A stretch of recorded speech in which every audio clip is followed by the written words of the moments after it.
नमस्कार, मैं संजीत कुमार आप सबों को अपने YouTube channel Sanjeet reasoning and math special में आप सबों का हार्दिक स्वागत करते हैं। आज इस YouTube चैनल के माध्यम से आप सबों को कैलेंडर के प्रश्न को विषम दिन कॉन्सेप्ट से कैसे हल करेंगे इस पे हम बात कर रहे थे। लेकिन आज हम कैलेंडर के प्रश्न को जल्द से जल्द सॉल्व करने के लिए कुछ कैलेंडर शास्त्री के नियम पे भी हम बात किए और आज हम कैलेंडर के प्रश्न को सॉल्व करेंगे। रिपीटेशन ऑफ कैलेंडर क्या होता है, कैलेंडर की पुनरावृत्ति कैसे होगा, इस पे हम बात करेंगे। जैसे दिया गया वर्ष यदि लीप वर्ष है या साधारण वर्ष है तो जैसे 2010 का कैलेंडर पुनः हम प्रयोग कितने वर्ष बाद कर सकते हैं, या दिया गया वर्ष यदि जैसे 2020 का कैलेंडर पिछले वर्ष कब प्रयोग में लाया जा चुका था, तो इस पे हम बात करेंगे। जैसे वर्ष मुख्य रूप से दो प्रकार का होता है, यह आप सबों को हम बताए थे कि वर्ष दो प्रकार का होता है, एक लीप वर्ष होगा तो एक साधारण वर्ष होगा। लीप वर्ष का पहचान बताए, यदि दिया गया वर्ष 4 से विभाजित हो तो वह एक लीप वर्ष होगा, और यदि दिया गया वर्ष 4 से पूर्णतः विभाजित न हो तो उसे हम साधारण वर्ष के रूप में समझेंगे। वर्ष दो प्रकार का होता है, एक साधारण वर्ष और दूसरा लीप वर्ष।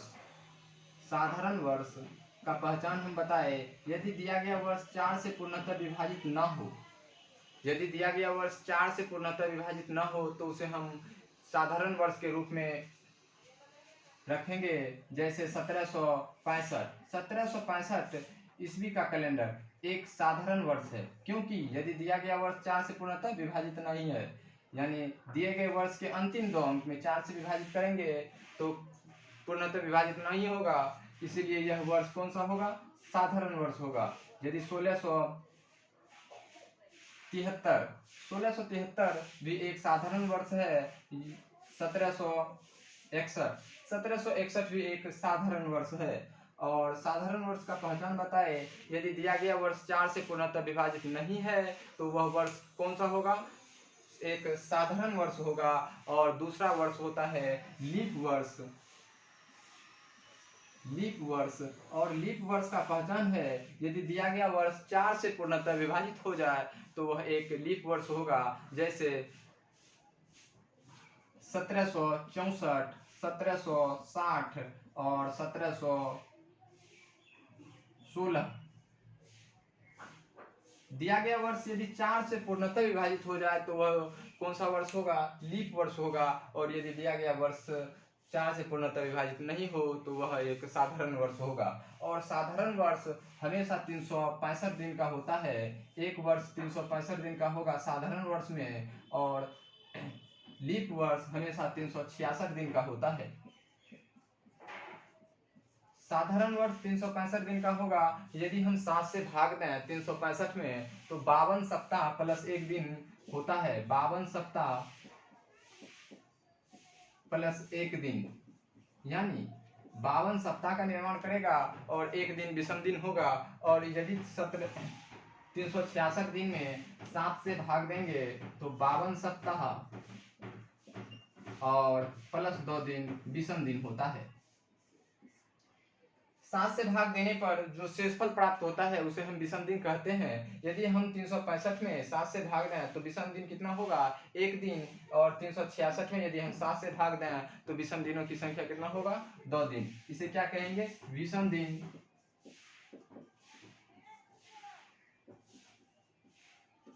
और साधारण वर्ष में विषम दिन एक वर्ष में कितना होगा, एक दिन। और लीप वर्ष में विषम दिनों की संख्या हमेशा 2 दिन होता है। 1772 एक लीप वर्ष है, क्योंकि दिए गए वर्ष के अंतिम दो अंक 4 से पूर्णतः विभाजित है, इसीलिए यह कौन सा ईयर होगा, लीप वर्ष होगा। और लीप वर्ष में हमेशा 366 दिन का एक वर्ष होता है। वर्ष को दो भागों में बांटा गया है, साधारण वर्ष और लीप वर्ष। लीप वर्ष का पहचान है, दिया गया वर्ष यदि 4 से पूर्णतः विभाजित हो जाए तो वह एक लीप वर्ष होगा। साधारण वर्ष का पहचान है, यदि दिया गया वर्ष 4 से पूर्णतः विभाजित न हो तो वह एक साधारण वर्ष होगा। सी कैलेबस के द्वारा एक नियम दिया गया, शताब्दी वर्ष का नियम। सी कैलेबस के द्वारा सी क्लाइबस के द्वारा शताब्दी वर्ष का नियम दिया गया। और शताब्दी वर्ष के नियम में पहले लीप वर्ष होता था और साधारण वर्ष होता था। 1582 ईस्वी में सी क्लाइबस के द्वारा एक नियम दिया गया जिसे हम शताब्दी वर्ष के रूप में समझेंगे। शताब्दी वर्ष क्या होता है? यदि दिया गया वर्ष 100 के मल्टीपल में हो तो वह शताब्दी वर्ष होगा। जैसे 100, 200, 300, यानी 100 के मल्टीपल में जितने भी वर्ष आएंगे उसे हम शताब्दी वर्ष के रूप में समझेंगे। शताब्दी वर्ष भी दो प्रकार का होता है। शताब्दी वर्ष भी दो प्रकार का होता है। एक साधारण शताब्दी वर्ष, शताब्दी वर्ष को दो भागों में बांटा गया। एक साधारण शताब्दी वर्ष, दूसरा लीप शताब्दी वर्ष। शताब्दी वर्ष को कितने भागों में बांटा गया? दो भागों में। एक साधारण शताब्दी वर्ष, साधारण शताब्दी वर्ष, दूसरा लीप शताब्दी वर्ष।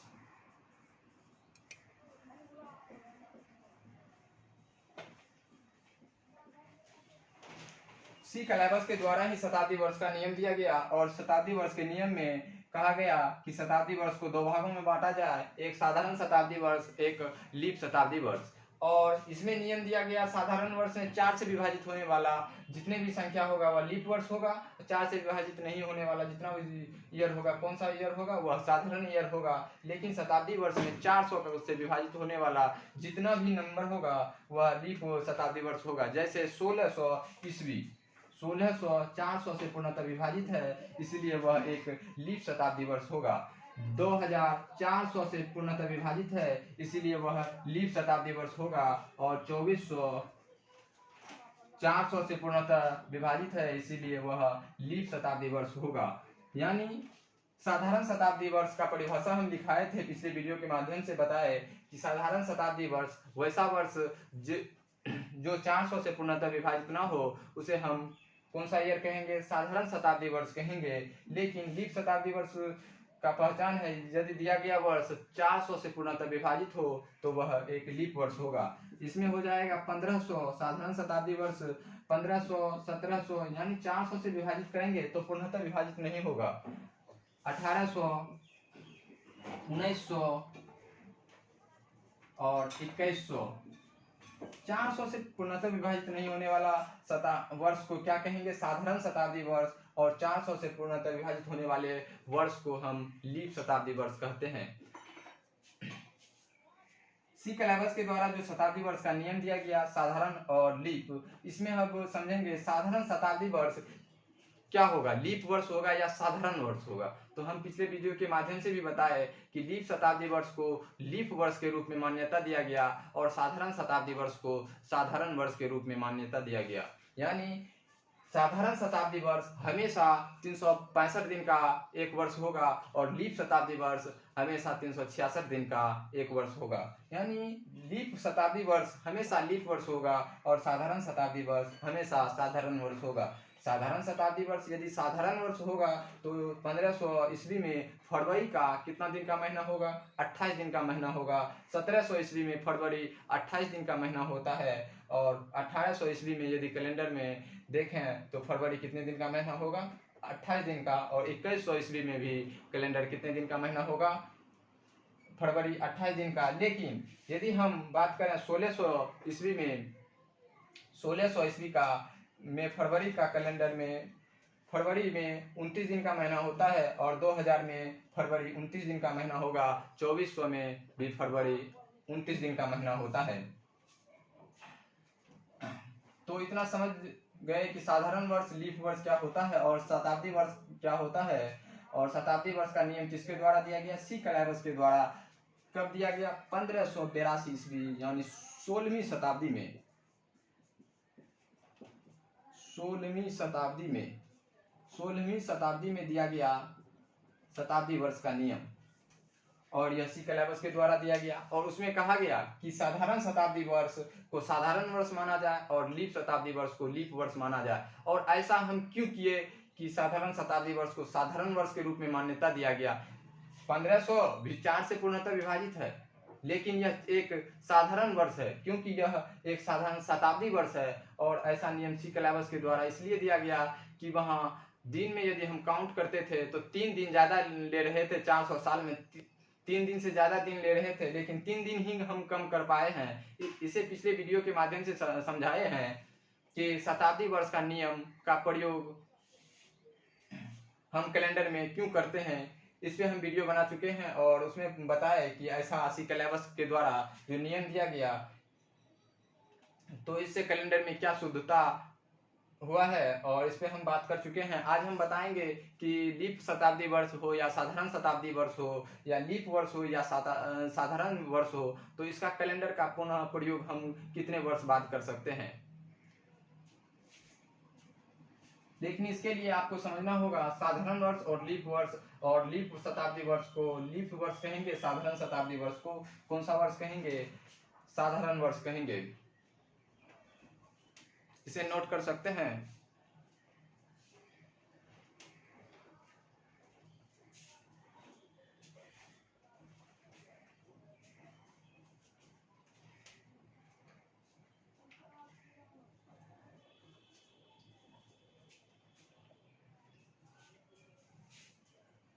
अब बात करेंगे पहले शताब्दी वर्ष का ही कैलेंडर कितने साल बाद प्रयोग हम कर सकते हैं। उसके बाद हम बात करेंगे लीप वर्ष और साधारण वर्ष में का कैलेंडर हम पुनः प्रयोग करना चाहें तो कितने साल बाद पुनः प्रयोग कर सकते हैं।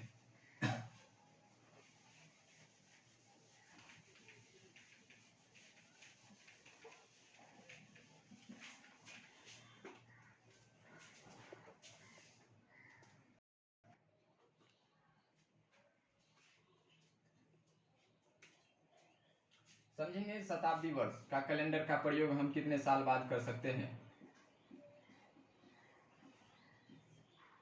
शताब्दी वर्ष को हम बताए कि इसे हम 2 भागों में बांट सकते हैं। एक साधारण शताब्दी वर्ष, और दूसरा लीप शताब्दी वर्ष।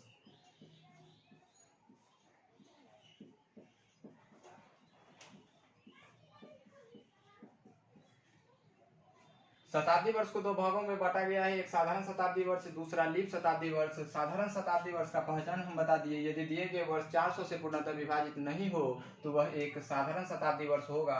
और इसमें फरवरी कितने दिन का महीना होगा, 28 दिन का महीना होगा, यानी फरवरी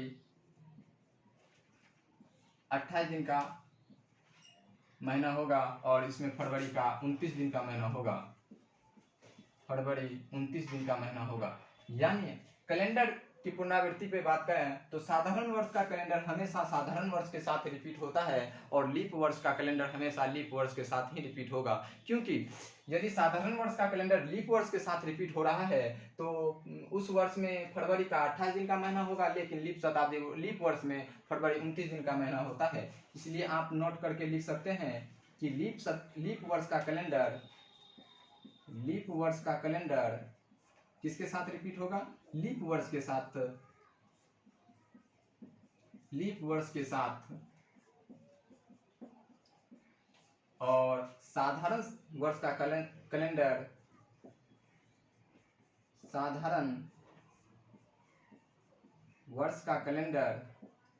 किस कैलेंडर के समान होगा, साधारण वर्ष के कैलेंडर के साथ रिपीट होता है, साधारण वर्ष के कैलेंडर के साथ।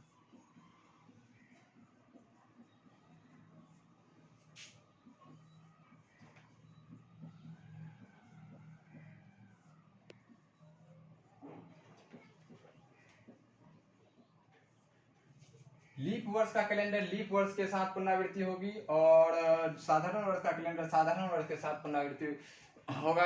यानी लीप वर्ष का कैलेंडर हमेशा लीप वर्ष के ही कैलेंडर के समान होगा और साधारण वर्ष का कैलेंडर हमेशा साधारण वर्ष के कैलेंडर के समान होगा। तो यानी यदि साधारण वर्ष का कैलेंडर है पुनः ये प्रयोग करना चाहे कितने साल बाद, तो वह साधारण वर्ष के कैलेंडर के ही समान होगा। यानी साधारण शताब्दी वर्ष को किस वर्ष के रूप में मान्यता दिया गया है, साधारण वर्ष के रूप में। जैसे 1700, 1900, 2100, 2200 और लीप शताब्दी वर्ष और साधारण शताब्दी वर्ष के बीच कितने साल का गैप होता है, 3-4 साल का। यानी 1600 के बाद पुनः हम लीप शताब्दी वर्ष 4 साल बाद 400 साल बाद आएगा, यानी 2000 पे आएगा। और 2200 यानी 2300, 2500, इसे हम साधारण शताब्दी वर्ष के रूप में समझेंगे। 2700 वैसा वर्ष जो 400 से पूर्णतः विभाजित नहीं हो उसे हम साधारण वर्ष कहेंगे। और साधारण वर्ष का कैलेंडर 6 साल बाद रिपीट होता है। यदि हम 1700 का कैलेंडर का पुनः प्रयोग करना चाहें तो 1706 ईस्वी में हम पुनः प्रयोग कर सकते हैं। यदि हम 1900 ईस्वी का पुनः कैलेंडर का पुनः प्रयोग करना चाहें तो हम इसे 6 साल बाद ही पुनः प्रयोग कर सकते हैं। तो आप लिख सकते हैं साधारण शताब्दी वर्ष का कैलेंडर हमेशा 6 साल बाद रिपीट होता है। साधारण शताब्दी वर्ष का कैलेंडर हमेशा 6 साल बाद रिपीट होगा। और जैसे 1700 का कैलेंडर का पुनः हम प्रयोग करना चाहें तो हम इसे 6 साल बाद ही पुनः प्रयोग कर सकते हैं। यदि 1900 ईस्वी का कैलेंडर का पुनः प्रयोग करना चाहें तो हम इसे 6 साल बाद ही पुनः प्रयोग कर सकते हैं। यदि हम 2900 ईस्वी का कैलेंडर का पुनः प्रयोग करना चाहें तो 2906 ईस्वी में 2900 के कैलेंडर के समान होगा, यानी 1700 का कैलेंडर 1706 ईस्वी के कैलेंडर के समान होगा। यानी यदि 15 जनवरी 1700 ईस्वी को सोमवार का दिन है तो 15 जनवरी 1706 ईस्वी को भी सोमवार का ही दिन होगा, क्योंकि 1700 को साधारण वर्ष है और साधारण शताब्दी वर्ष को साधारण वर्ष कहेंगे और 1706 ईस्वी भी एक साधारण वर्ष है। इसीलिए 1700 का कैलेंडर का उपयोग यदि हम करना चाहें तो 6 साल बाद कर सकते हैं। यानी 1 जनवरी 1700 ईस्वी को यदि सोमवार का दिन है तो 1 जनवरी 1706 ईस्वी को भी सोमवार के ही दिन से प्रारंभ होगा। और संपूर्ण कैलेंडर में दिन क्या होगा, समान होगा। यानी शताब्दी वर्ष का कैलेंडर में साधारण शताब्दी वर्ष का कैलेंडर हमेशा 6 साल बाद रिपीट होता है। यदि आपसे प्रश्न पूछा जाए कि 2300 ईस्वी का कैलेंडर का पुनः हम प्रयोग करना चाहें तो कितने साल बाद पुनः प्रयोग कर सकते हैं, यदि 2300 ईस्वी का कैलेंडर का पुनः प्रयोग करना चाहें तो आप इसे 6 साल बाद पुनः प्रयोग कर सकते हैं। 2500 ईस्वी का कैलेंडर का यदि आप प्रयोग करना चाहें तो आप इसे 6 साल बाद पुनः प्रयोग कर सकते हैं। 2200 ईस्वी का कैलेंडर में का पुनः प्रयोग करना चाहें तो 6 साल बाद ही पुनः प्रयोग कर सकते हैं। यानी साधारण शताब्दी वर्ष का कैलेंडर 6 साल में रिपीट होगा। यदि आपसे प्रश्न पूछा जाए 11 जनवरी 1700 ईस्वी को सोमवार का दिन है तो 11 जनवरी 1706 ईस्वी को कौन सा दिन होगा। यानी 1700 का कैलेंडर का पुनः प्रयोग हम कितने साल बाद कर सकते हैं, 6 साल बाद। तो 1700 का कैलेंडर 1706 ईस्वी के कैलेंडर के समान होगा, क्योंकि यह एक साधारण शताब्दी वर्ष है और साधारण शताब्दी वर्ष का कैलेंडर 6 साल बाद रिपीट होता है। तो 11 जनवरी 1700 ईस्वी को यदि सोमवार का दिन है तो 11 जनवरी 1706 ईस्वी को भी सोमवार का ही दिन होगा। यदि 17 फरवरी 2300 को मंगलवार का दिन है, 17 फरवरी 2300 को यदि मंगलवार का दिन है तो 17 फरवरी 2306 ईस्वी को भी मंगलवार का ही दिन होगा। ऐसा क्यों? क्योंकि 2700 एक साधारण शताब्दी वर्ष है और साधारण शताब्दी वर्ष का कैलेंडर 6 साल बाद रिपीट होता है। शताब्दी वर्ष में हम बात कर रहे हैं कि साधारण शताब्दी वर्ष का कैलेंडर हमेशा 6 साल बाद रिपीट होता है। तो आप इसे लिख सकते हैं साधारण शताब्दी वर्ष का कैलेंडर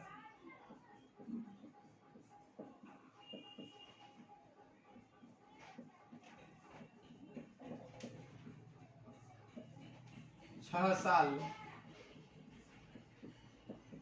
बाद पुनः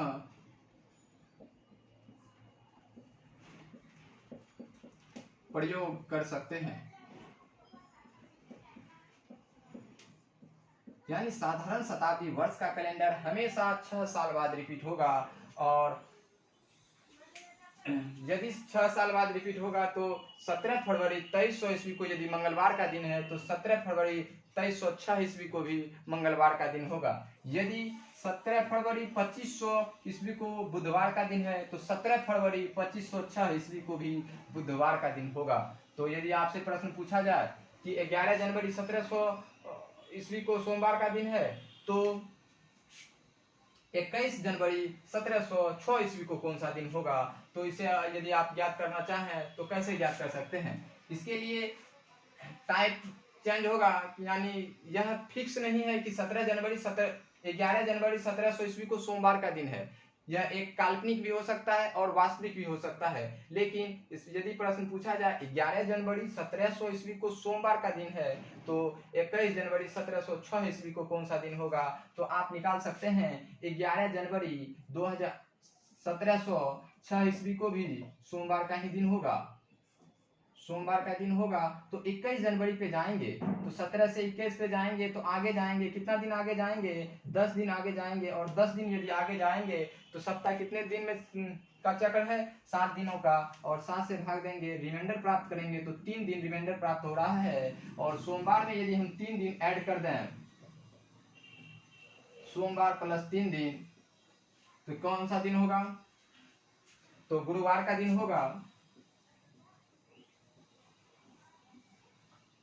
सोमवार में यदि हम 3 दिन ऐड करेंगे तो 1 दिन ऐड करेंगे तो मंगलवार का, 2 दिन ऐड करेंगे बुधवार का, और 3 दिन यदि ऐड करेंगे तो गुरुवार का दिन होगा। यानी 21 जनवरी 1706 ईस्वी को कौन सा दिन होगा, गुरुवार का दिन होगा। टाइप में यदि पूछा जाए टाइप चेंज करके कि 17 फरवरी 2300 ईस्वी को मंगलवार का दिन है तो 19 अक्टूबर 2306 ईस्वी को कौन सा दिन होगा। सेम इसी प्रोसेस से हम कैलेंडर के प्रश्न को सॉल्व कर सकते हैं। इसमें समय कम लगेगा। यदि आपको मालूम है कि साधारण शताब्दी वर्ष का कैलेंडर कितने साल बाद प्रयोग कर सकते हैं, यानी साधारण शताब्दी वर्ष का कैलेंडर का पुनः प्रयोग हम करना चाहें तो 6 साल बाद पुनः प्रयोग कर सकते हैं। अब समझेंगे लीप शताब्दी वर्ष। और लीप शताब्दी वर्ष में का पहचान है, यदि दिया गया वर्ष 400 से पूर्णतः विभाजित हो तो वह एक लीप शताब्दी वर्ष होगा। और लीप शताब्दी वर्ष हमेशा लीप वर्ष होगा। लीप वर्ष हमेशा होगा तो वह वर्ष में फरवरी का महीना कितने दिनों का होगा, 29 दिन का फरवरी का महीना होगा। फरवरी 29 दिन का होगा, फरवरी 29 दिन का महीना होगा। जब 29 दिन का फरवरी महीना होगा तो लीप वर्ष का कैलेंडर हमेशा लीप वर्ष के साथ ही तो रिपीट होगा, क्योंकि साधारण वर्ष में फरवरी 28 दिन का महीना होता है और लीप वर्ष में फरवरी 29 दिन का महीना होता है। इसीलिए लीप शताब्दी वर्ष का कैलेंडर हमेशा लीप वर्ष के साथ ही रिपीट होगा। लीप वर्ष का कैलेंडर हमेशा लीप वर्ष के साथ रिपीट होता है और साधारण वर्ष के कैलेंडर हमेशा साधारण वर्ष के साथ रिपीट होगा। तो अब समझेंगे, इसे नोट कर सकते हैं और इसे पॉइंट बना के लिख सकते हैं कि साधारण शताब्दी वर्ष का कैलेंडर हमेशा 6 साल बाद पुनः प्रयोग कर सकते हैं। साधारण शताब्दी वर्ष का कैलेंडर हमेशा 6 साल बाद पुनः प्रयोग कर सकते हैं। अब समझेंगे लीप शताब्दी वर्ष का कैलेंडर कितने साल बाद पुनः प्रयोग कर सकते हैं।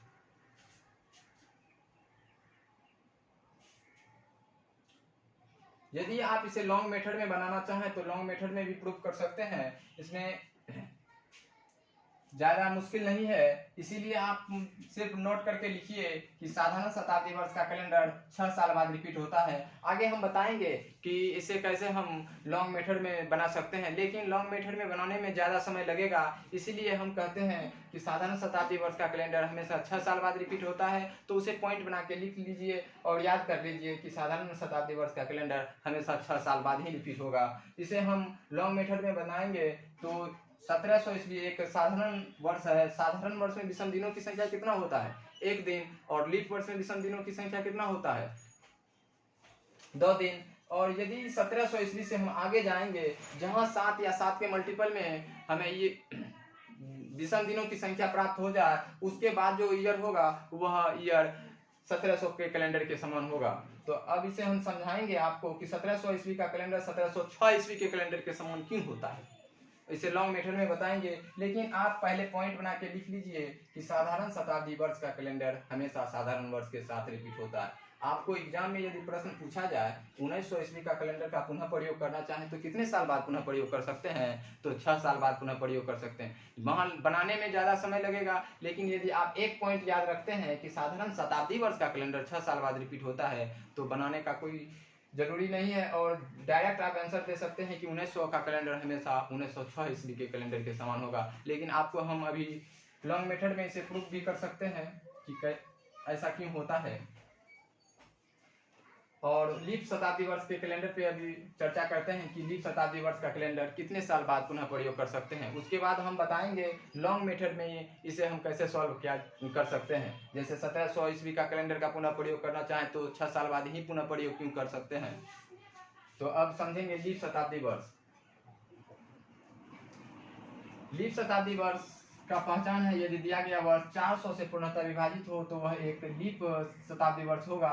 जैसे 1600, 400, 800, 1200, 2000, 2400, 2800, यानी 400 के मल्टीपल में जितने भी ईयर आएंगे वह कौन सा ईयर होगा, एक लीप शताब्दी वर्ष होगा। और लीप शताब्दी वर्ष हमेशा कौन सा ईयर होता है, लीप वर्ष होता है। इसे नोट कर सकते हैं, लीप शताब्दी वर्ष हमेशा लीप वर्ष होता है। जैसे 400, 800, 1200, 1600, 2000, 2400, 2800, 3200, यह सब कौन सा ईयर होगा, एक लीप शताब्दी वर्ष होगा। और इसमें फरवरी हमेशा 29 दिन का महीना होगा।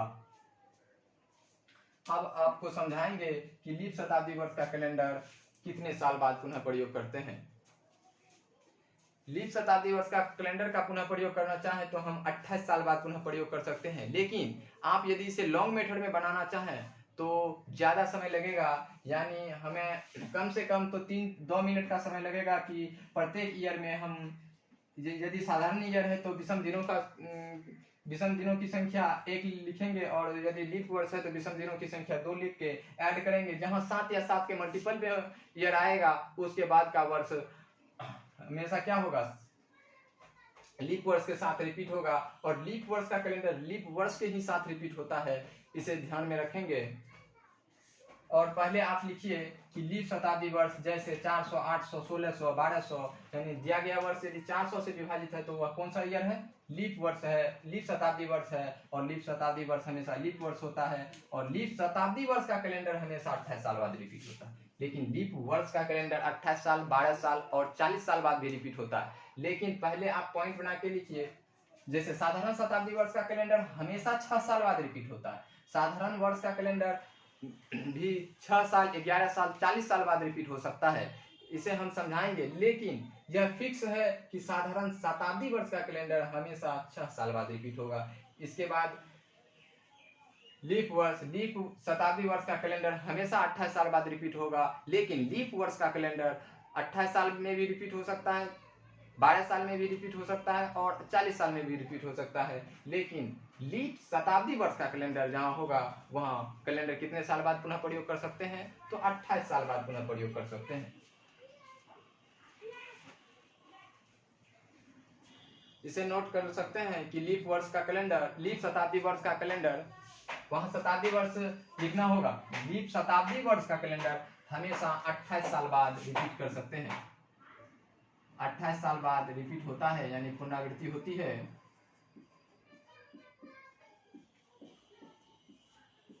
लीप शताब्दी वर्ष का कैलेंडर 28 साल बाद पुनरावृत्ति होती है। जैसे 1600 का कैलेंडर का पुनः यदि हम प्रयोग करना चाहें तो 1628 ईस्वी में इसे हम पुनः प्रयोग कर सकते हैं। यदि हम 400 ईस्वी का कैलेंडर का पुनः प्रयोग करना चाहें तो इसे हम 400 में यदि 28 ऐड करेंगे तो 428 ईस्वी में इसे हम प्रयोग कर सकते हैं। 1 फरवरी 400 ईस्वी को यदि सोमवार का दिन है तो 28 साल बाद ऐड करने के बाद 1 फरवरी 428 ईस्वी को भी सोमवार का दिन होगा और वह लीप वर्ष के साथ ही रिपीट होता है। इसे नोट कर सकते हैं कि लीप शताब्दी वर्ष का कैलेंडर हमेशा 28 साल बाद रिपीट होता है। लीप शताब्दी वर्ष का कैलेंडर हमेशा 28 साल बाद रिपीट होता है। जैसे 1600, 400, 800, 1200, 2000, यानी 400 के जो मल्टीपल में होगा वह लीप शताब्दी वर्ष होगा।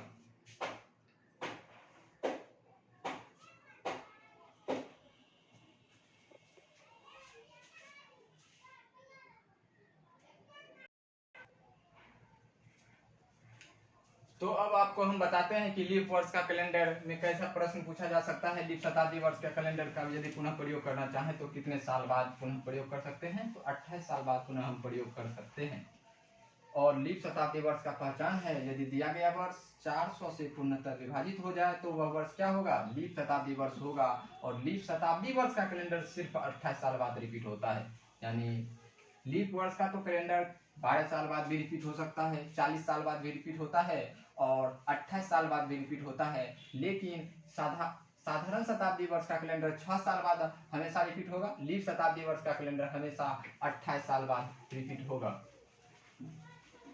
यानी साधारण शताब्दी वर्ष का कैलेंडर याद रखेंगे 6 साल बाद रिपीट होता है। यदि आपसे प्रश्न पूछा जाए कि 1500 ईस्वी का कैलेंडर का पुनः प्रयोग करना चाहे तो कितने साल बाद पुनः प्रयोग कर सकते हैं, तो 6 साल बाद पुनः प्रयोग कर सकते हैं। 1506 ईस्वी का कैलेंडर के समान होगा। यदि आपसे पूछा जाए प्रश्न लीप शताब्दी वर्ष में तो आपको हम बताएं कि लीप शताब्दी वर्ष का कैलेंडर हमेशा 28 साल बाद रिपीट होता है। लीप शताब्दी वर्ष का कैलेंडर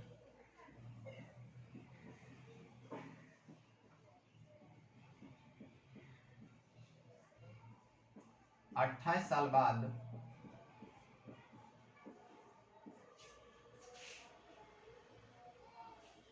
साल में पुनरावृत्ति होती है।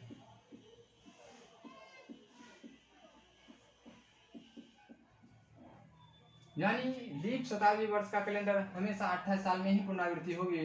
यदि आपसे प्रश्न आपको प्रश्न एग्जाम में पूछा गया है कि यदि 2000 का कैलेंडर का पुनः प्रयोग हम करना चाहें तो कितने साल बाद पुनः प्रयोग कर सकते हैं। यदि आपसे प्रश्न पूछा जाए कि 2000 ईस्वी का कैलेंडर का प्रयोग करना चाहे तो कितने साल बाद पुनः प्रयोग कर सकते हैं, या 2000 का कैलेंडर किस कैलेंडर के समान होगा, तो 2000 का कैलेंडर एक लीप शताब्दी वर्ष है। यह एक लीप शताब्दी वर्ष है, लीप शताब्दी वर्ष है। और लीप शताब्दी वर्ष का कैलेंडर सिर्फ 28 साल बाद रिपीट होता है। तो 2000 का कैलेंडर पुनः यदि हम प्रयोग करना चाहें तो 2028 ईस्वी के कैलेंडर के समान होगा। यदि आप इसे जांच भी कर सकते हैं, 1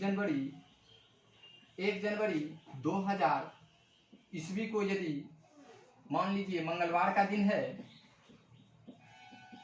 तो 1 जनवरी 2028 ईस्वी में भी कौन सा दिन होगा, मंगलवार का दिन होगा। यदि आप रिपीटेशन ऑफ कैलेंडर को समझ गए तो कैलेंडर के प्रश्न को जल्द से जल्द सॉल्व कर सकते हैं। आपको 1 जनवरी 2000 का कैलेंडर का दिन मालूम है, सोमवार का मंगलवार का दिन है, तो 1 जनवरी 2900 ईस्वी का दिन पूछा जाए तो आप क्या कर सकते हैं। इसके लिए एक लॉजिक हम बताएंगे कि पहले 1 जनवरी से 2028 के कैलेंडर के समान होगा, तो यानी मंगलवार का दिन होगा। पुनः एक साल हम आगे जाएंगे साधारण ईयर में, तो कितना दिन हम आगे करेंगे। यदि 2029 का पूछा जाए कि 2029 को कौन सा दिन होगा, तो वह बुधवार का दिन होगा। देखिए 2028 कौन सा ईयर है, लीप ईयर है, लीप वर्ष है। लीप वर्ष में विषम दिनों की संख्या 2 दिन, यानी 2000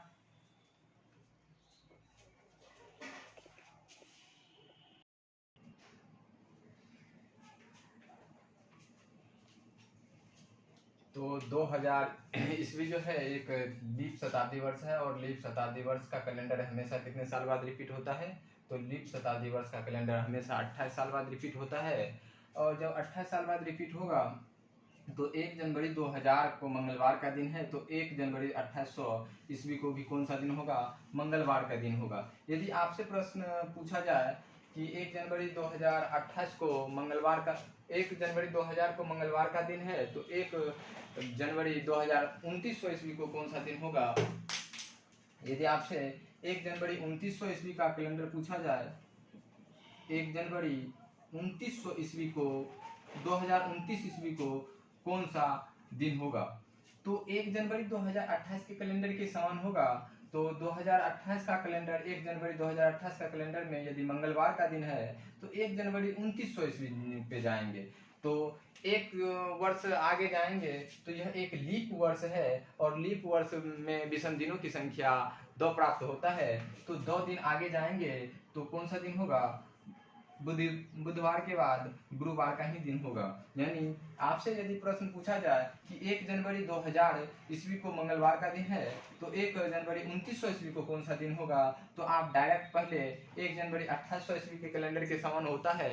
यह आप कैलेंडर रिपीटेशन ऑफ कैलेंडर में पढ़ रहे हैं कि लीप शताब्दी वर्ष का कैलेंडर 28 साल बाद रिपीट होता है। अब आपको बताएंगे कि यदि 1600 ईस्वी का कैलेंडर का पुनः प्रयोग करना चाहें तो हम कितने साल बाद पुनः प्रयोग कर सकते हैं, 28 साल बाद पुनः प्रयोग कर सकते हैं। और यदि हम 400 ईस्वी का कैलेंडर का पुनः प्रयोग करना चाहें तो कितने साल बाद पुनः प्रयोग कर सकते हैं, 28 साल बाद पुनः प्रयोग कर सकते हैं, क्योंकि यह दिया गया वर्ष एक लीप शताब्दी वर्ष है और लीप शताब्दी वर्ष का कैलेंडर हम 28 साल बाद ही पुनः प्रयोग कर सकते हैं। यदि दिया गया वर्ष एक लीप शताब्दी वर्ष है तो कितने साल बाद पुनः प्रयोग कर सकते हैं, तो 28 साल बाद। अब इसे हम लॉन्ग मेथड में हम समझेंगे कि 28 साल बाद हम पुनः प्रयोग कैसे करते हैं, और आप नोट करके लिख सकते हैं।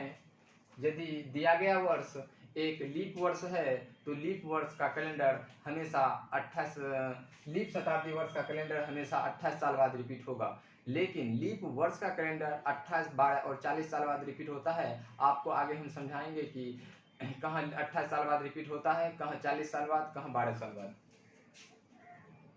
तो आपको हम समझाएंगे लॉन्ग मेथड से कैसे हम प्रूव कर सकते हैं कि कैलेंडर साधारण शताब्दी वर्ष का कैलेंडर 6 साल बाद रिपीट होता है। पहले इसे हम समझेंगे। साधारण शताब्दी वर्ष का कैलेंडर 6 साल बाद रिपीट होता है, यानी 1700 ईस्वी का कैलेंडर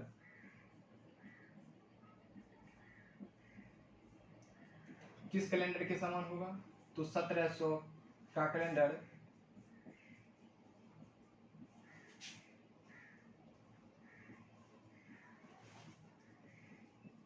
किस कैलेंडर के समान होगा, या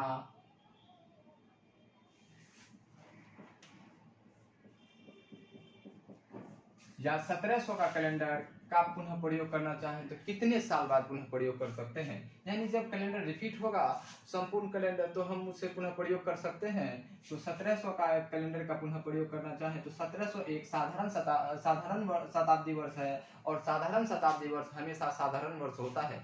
जब साधारण शताब्दी वर्ष हमेशा साधारण वर्ष होगा तो इसमें विषम दिनों की संख्या कितना होगा, 1 दिन। और वर्ष कब रिपीट होता है, यदि विषम दिनों का योग 7 या 7 के मल्टीपल में हो तो दिन क्या होगा, वर्ष रिपीट हो जाएगा। और 1700 में विषम दिनों की संख्या 1, और 1700 के बाद यदि हम 1701 ईस्वी में जाएं तो 1701 ईस्वी भी एक साधारण वर्ष है, और साधारण वर्ष में विषम दिनों की संख्या 1 दिन होगा। और 1702 भी एक साधारण वर्ष है, और साधारण वर्ष में विषम दिनों की संख्या 1 दिन होगा। 1703 ईस्वी में यदि हम जाएं तो 1703 ईस्वी में विषम दिनों की संख्या 1 दिन होता है, क्योंकि यह एक साधारण वर्ष है। साधारण वर्ष में 365 दिन का एक वर्ष होगा, और 365 दिन में 52 सप्ताह 1 दिन होता है, यानी विषम दिनों की संख्या 1 दिन होगा। और 1704 ईस्वी में जाएंगे तो यह दिया गया वर्ष एक लीप वर्ष है, और लीप वर्ष में विषम दिनों की संख्या 2 दिन होगा। तो यदि हम विषम दिनों का योग देखें तो 1, 2, 3, 4, 2, 6, और विषम दिनों का योग 6 ही हो रहा है। और 1 साल बाद यदि हम पुनः जाएंगे तो 1705 ईस्वी में विषम दिनों की संख्या 1 दिन होगा, और इसे यदि हम ऐड करेंगे तो 7 या 7 के मल्टीपल में आ जाएगा। इसके बाद का वर्ष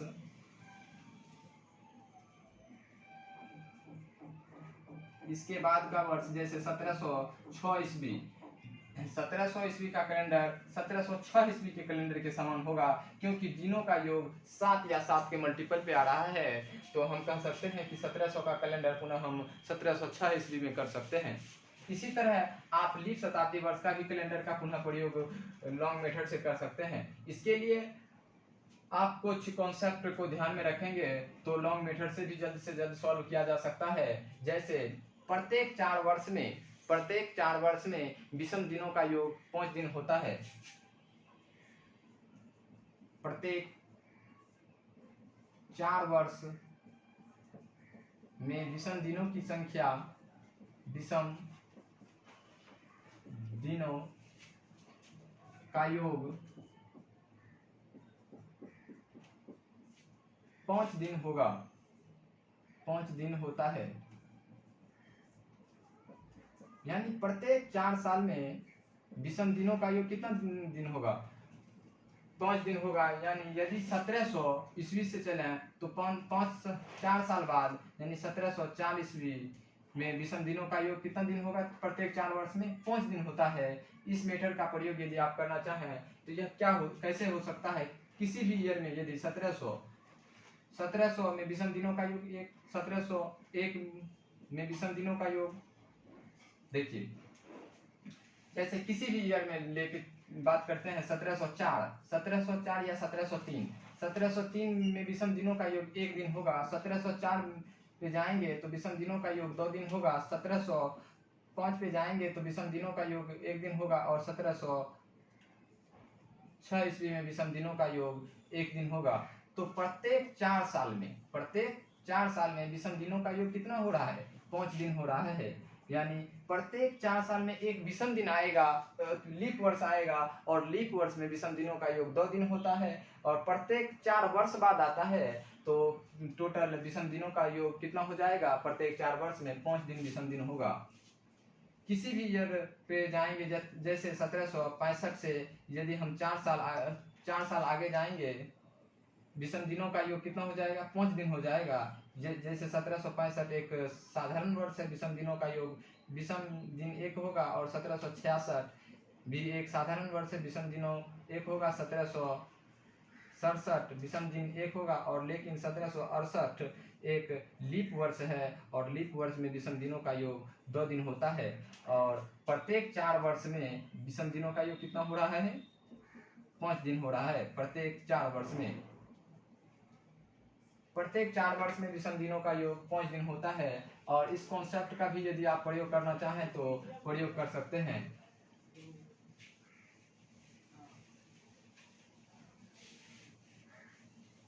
और यदि आप लॉन्ग मेथड से बनाना चाहें तो लीप शताब्दी वर्ष का कैलेंडर भी 28 साल बाद रिपीट हो जाएगा। इस मेथड का प्रयोग करेंगे तो, लेकिन इसमें ज़्यादा समय लगेगा। इससे अच्छा बेहतर है कि साधारण शताब्दी वर्ष का कैलेंडर